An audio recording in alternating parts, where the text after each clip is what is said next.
Bonjour tout le monde. Merci d'avoir beurré ma tartine comme ça, comme on dit en Normandie. Je suis venu ici parce que ça me paraît très important de vous parler à vous qui êtes en action sur les territoires. Et je vais vous expliquer pourquoi. Je ne sais pas si ça va être un bonheur, cette demi-heure avec moi là tout de suite. Je vais essayer de faire de mon mieux. Je vais quand même vous rappeler 2 ou 3 trucs un peu désagréables. Pour une raison assez simple qui est que si on veut déterminer quelle action doit être entreprise, on a besoin de déterminer dans quelle situation on est et dans quel tempo on est par rapport aux événements qui sont en train de se produire. Et pour être en conversation régulière, parfois avec le président de la République, parfois avec des ministres, parfois avec des élus locaux, parfois avec des ONG, je vois qu'aujourd'hui, le tempo n'est pas totalement clair pour tout le monde. Et que le consensus sur la situation dans laquelle on se trouve n'est pas totalement partagé. Donc je vais vous partager le mien, et puis on verra si ça éveille en vous, je ne sais pas, de la peur, de la colère, de l'incompréhension, du désaccord, ou au contraire, éventuellement, si ça vous donne de l'énergie. Les dernières études qu'on a sur l'évolution du dérèglement climatique montrent qu'on est sur une trajectoire, si on continue comme ça, donc sur les mêmes modalités qu'aujourd'hui, qui nous amènerait à plus 5 degrés d'ici à la fin du siècle. Ça, c'est le dernier rapport du GIEC. Un certain nombre d'industriels sont même plus cyniques ou plus pessimistes. Il y a quelques années, 2 ou 3 ans, je crois, il y a une information qui a fuité dans The Independent, qui est un journal anglais, sur les scénarios internes de BP et de Shell, donc deux pétroliers, qui eux misent sur plus 5 degrés en 2050. On est déjà à 1,1, 1,2 degrés d'augmentation par rapport à la période pré-industrielle. En France, on est à plus 1,4 déjà. Les accords de Paris, c'est rester en dessous de 1,5 d'ici à la fin du siècle. Autant vous dire qu'il y a très peu de chances qu'on y arrive. Les 1,5, il est beaucoup plus probable qu'on les dépasse aux alentours de 2030.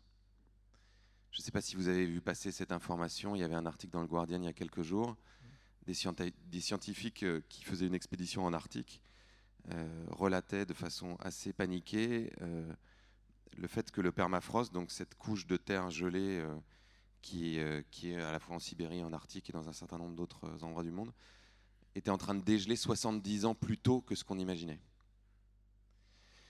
Si le permafrost dégèle, un certain nombre de scientifiques craignent que des quantités très importantes de carbone, et notamment de méthane, soient rejetées dans l'atmosphère.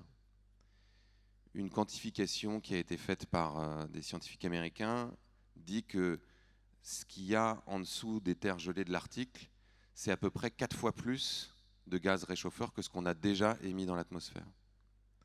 Sachant que le méthane a une capacité de réchauffement qui est, selon les études, aux alentours de 25 à 30 fois plus importante que le CO2. Si le permafrost fond, et il y a déjà des scientifiques aujourd'hui qui disent il y a eu un rapport de l'ONU au mois de mars, je crois, disant qu'on est déjà quasiment plus capable d'arrêter le réchauffement en Arctique.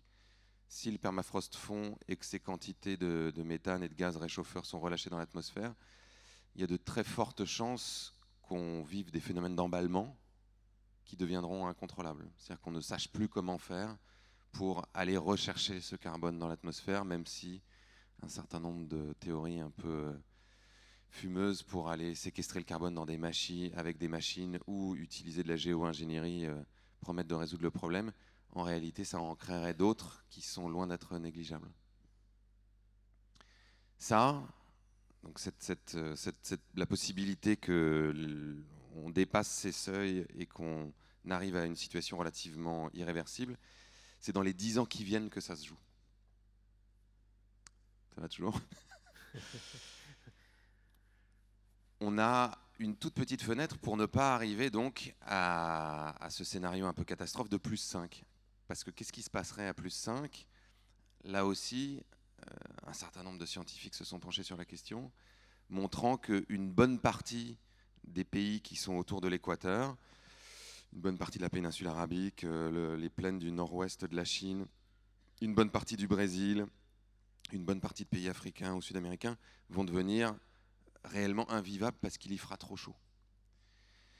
Donc les gens qui habitent dans ces pays vont être contraints de migrer ou pourraient tout simplement mourir. À plus 5 degrés, là aussi, les scientifiques nous disent qu'on risque de perdre 50% de nos rendements agricoles. Les études les plus communément admises disent que pour chaque degré d'augmentation, c'est moins 10% de rendement. Là encore, on imagine bien les conséquences que ça pourrait avoir, émeute de la faim, conflit entre des pays pour l'appropriation de l'eau, de terres arables. Un pays comme la Chine, par exemple, qui représente aujourd'hui à peu près 20% de la population mondiale, dispose seulement de 8% des ressources en eau douce. Et sur ces 8%, 80% sont impropres à la consommation à cause de la pollution liée à l'extraction minière. Aujourd'hui, la Chine va chercher son eau au Tibet. C'est pour ça que le Tibet ne va pas être indépendant tout de suite. Mais demain, il est fort possible que la Chine aille chercher son eau ailleurs. Il est aussi fort possible qu'un certain nombre d'autres pays soient dans ces problématiques.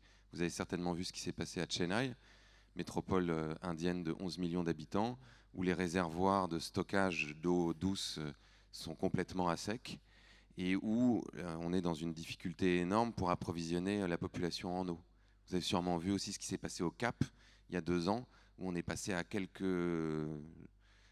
centimètres entre guillemets du jour zéro, c'est-à-dire le jour où on ouvre le robinet et puis il n'y a plus d'eau. Et ces situations-là risquent de se produire dans les années qui viennent dans un certain nombre d'endroits du globe. On imagine aussi certainement que des populations qui se retrouveraient dans ces situations-là et des gouvernements qui ont des armées auraient peut-être la tentation d'aller s'installer sur des territoires qui, eux, restent vivables. Et donc que ça puisse déclencher des conflits. Parallèlement à tout ça, qui est déjà une réalité assez enthousiasmante, il y a la disparition des espèces. Je ne vous en fais pas 3 tartines, mais vous connaissez les chiffres. On a perdu de l'ordre de 40% des populations de mammifères sauvages. Non, 60%, pardon, ces 40 dernières années. Les insectes disparaissent 8 fois plus vite que les mammifères, les oiseaux, bon, bref. Des scientifiques disent qu'on va avoir certainement plus de plastique que de vie marine dans les océans d'ici 2050 si on continue comme ça. Donc on est en situation d'urgence absolue.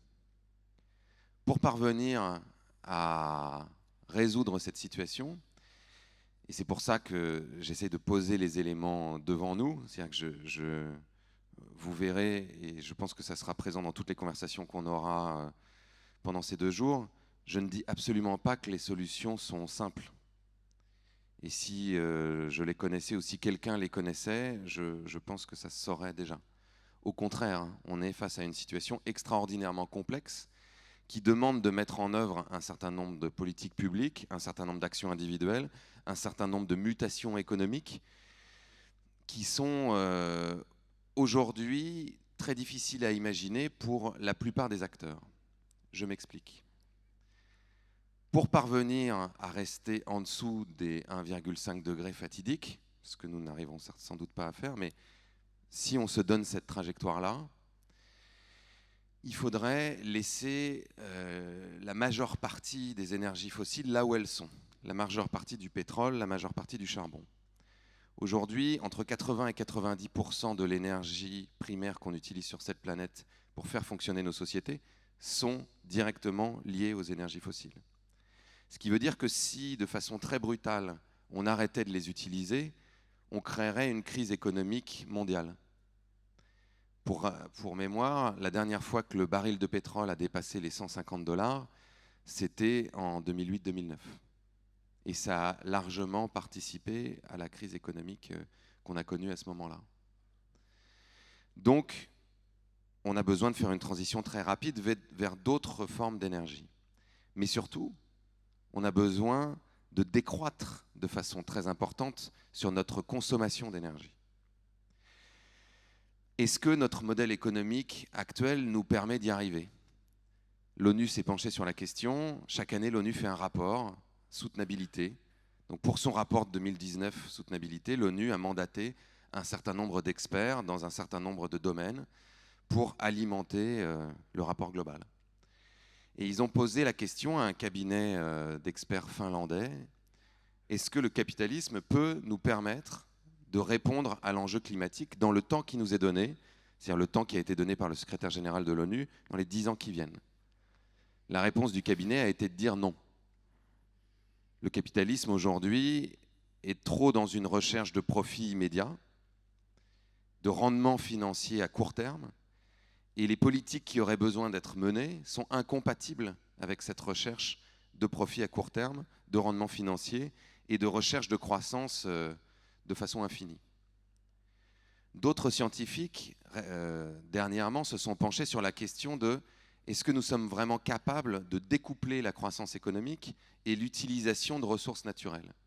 Donc d'aller vers des modalités type croissance verte qui sont régulièrement invoquées par des élus ou des entrepreneurs en disant mais si on va pouvoir continuer à avoir plein de croissance, on va juste découpler. Là encore, la réponse des scientifiques qui se sont posés cette question-là et qui se sont penchés sur le problème est de dire non.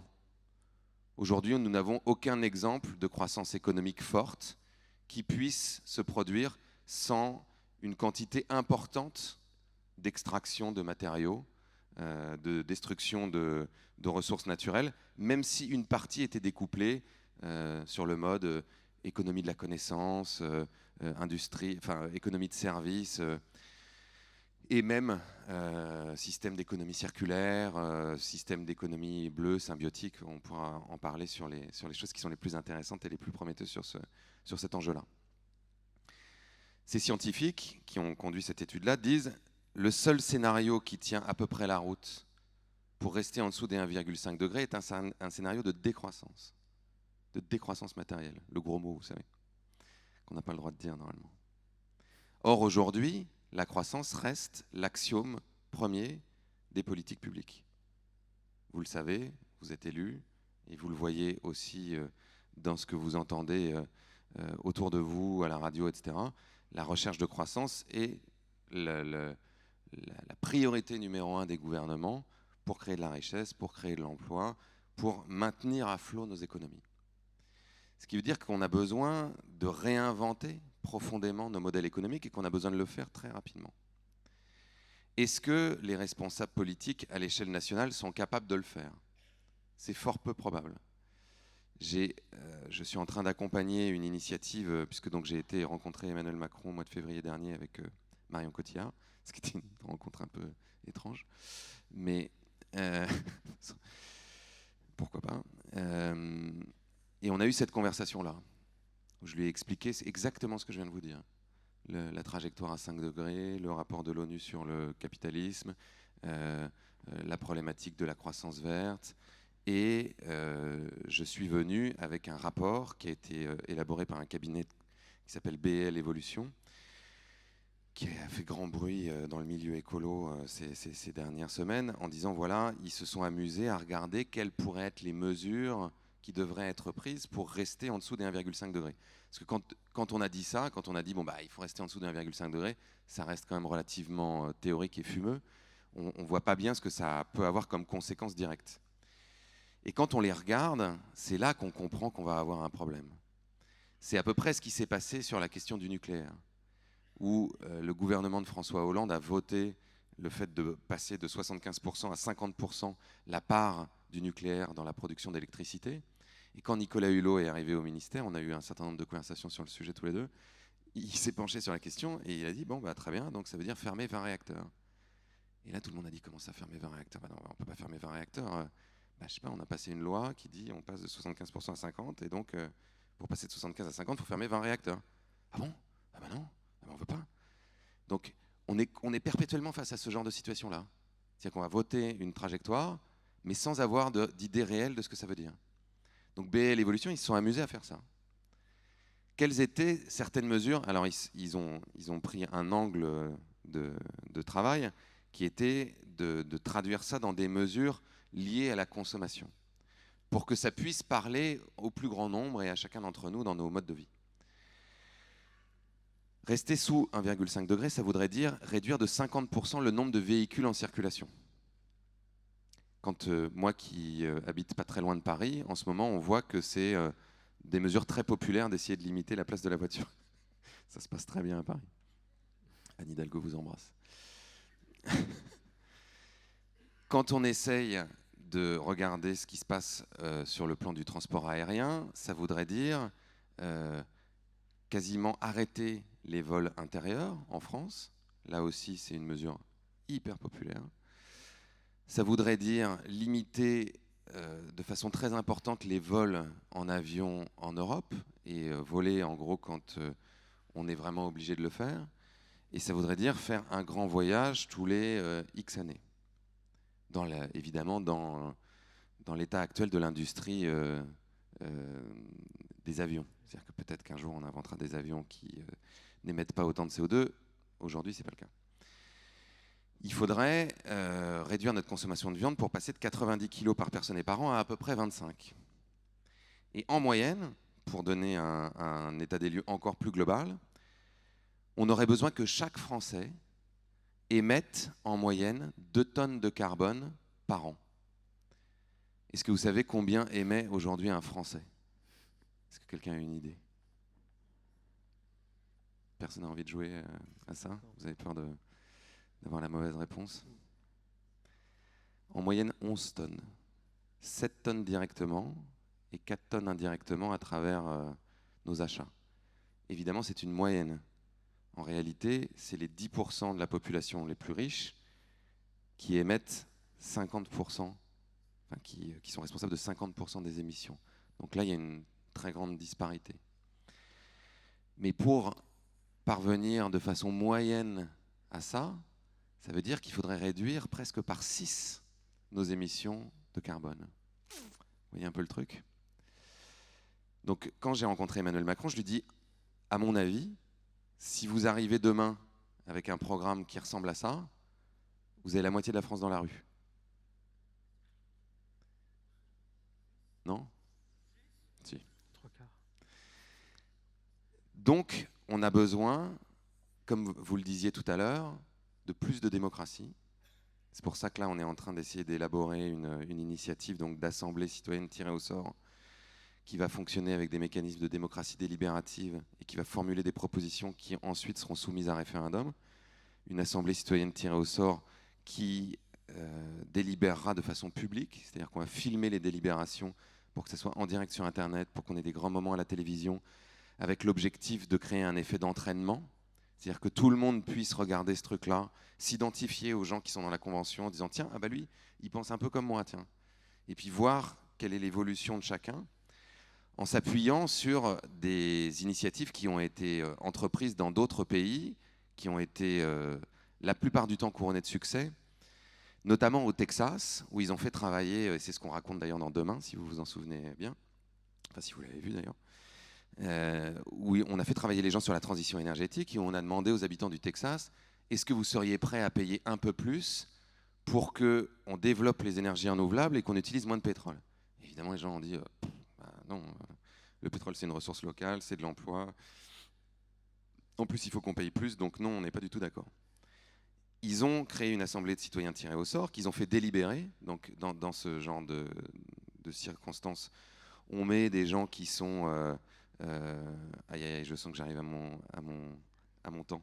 Si je vous disais tout. On met des gens qui sont représentatifs, en gros, un peu de toute la société. On les met en contact avec des experts qui vont leur donner tous les tenants et les aboutissants. Et ils délibèrent, c'est-à-dire qu'ils discutent et ils essaient de chercher les meilleures solutions.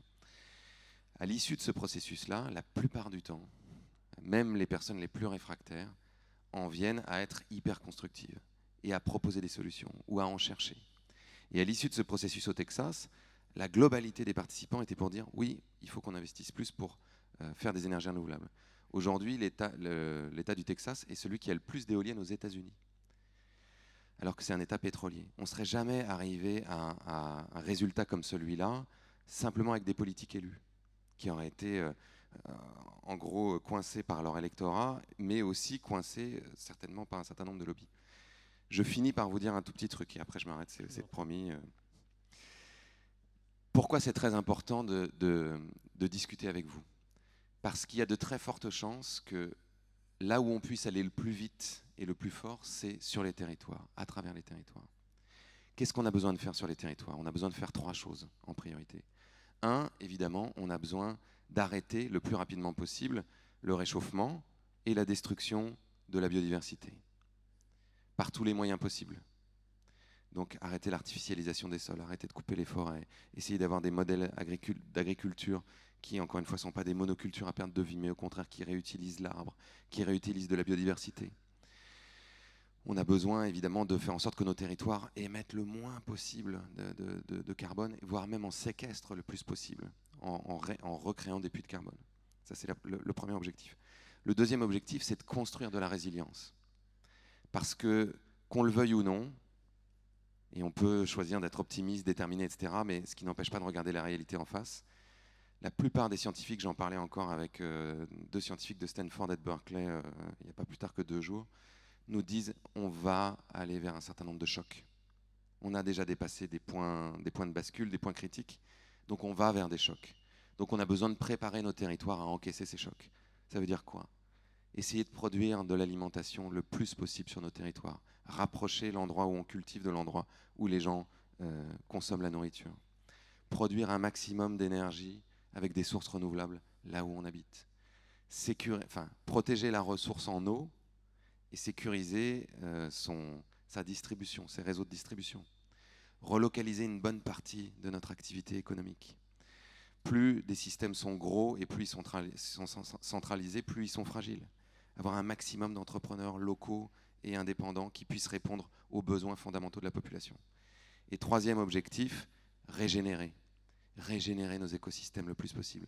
À la fois nos écosystèmes naturels, en replantant des forêts, en régénérant nos milieux aquatiques, régénérer nos systèmes économiques, là aussi, notamment en les relocalisant, mais en recréant une économie enracinée là où on est, et régénérer nos systèmes démocratiques, comme je le disais tout à l'heure, c'est-à-dire en essayant de faire en sorte que tout le monde participe à la fois aux prises de décision, mais aussi à la créativité, mais aussi à la mise en œuvre. C'est-à-dire qu'il ne s'agit pas d'attendre que des élus fassent pour nous, il ne s'agit pas d'attendre que des grandes entreprises fassent pour nous, mais d'engager tout le monde dans une dynamique où on est partie prenante de l'endroit où on vit et où on participe à construire le monde dans lequel on voudrait habiter et dans lequel nos enfants pourront continuer à habiter dans les décennies qui viennent. Je vous remercie beaucoup.